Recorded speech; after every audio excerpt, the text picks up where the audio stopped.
budgeting while living alone, no. Ah, sa ngayon kasi medyo kinakabahan ako. Na anxious pa rin ako eh. Anxious. Kung sa anxiety, no. Iniisip ko na sana tuloy-tuloy na yung yung pakiramdam ulit na secured ako sa work. Secured yung monthly income ko. Kasi wala sa plano yung biglang mawawala eh. Mahirap eh. Sa ngayon, yung budget ko medyo kapos na ako talaga ngayong buwan na to, no. Tinitiis ko lang talaga, no. Buti yung pamasahe ko 6 pesos lang MRT papuntang office, 6 pesos pauwi. Tapos yung pagkain ko, pag may tira na lang sa office, tiniis ko talaga magtipid kasi binabayaran ko nga tong condo.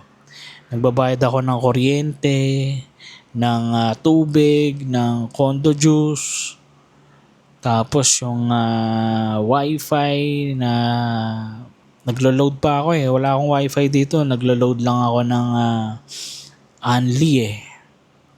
Buti na lang meron akong mga na-download sa Netflix.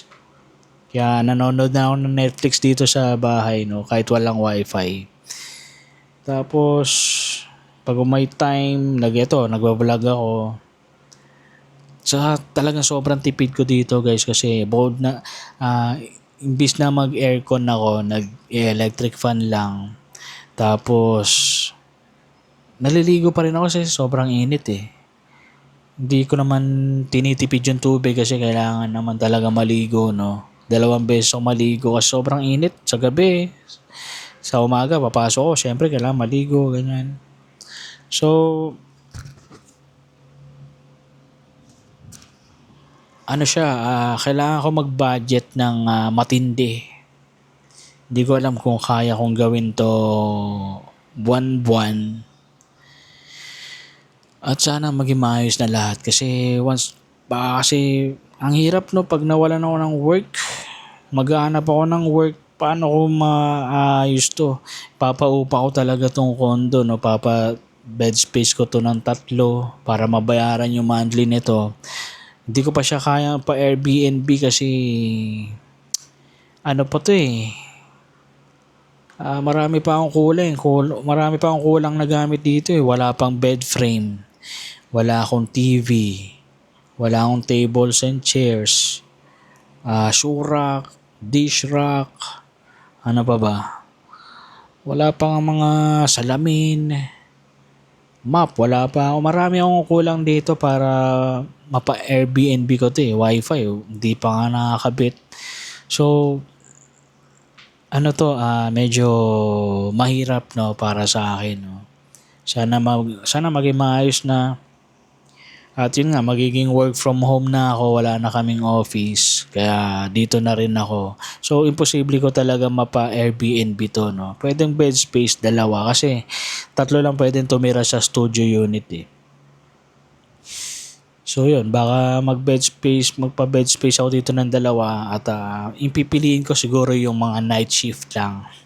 Para at least, hindi, pag night shift sila, ako lang tao dito sa gabi, pero sa umaga magkakasama kami, natutulog sila, no? Tapos dapat tahimik lang ako.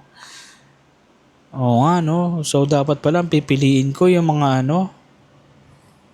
yung mga day shift. Tama, day shift yung pipiliin ko pag nagpa-bed space ako. Ang galing na itong pagbablog, no? Kasi may mga ka eh. May mga decision ka na may isip eh, no? Ano ba topic ko ngayon? Budgeting while living alone.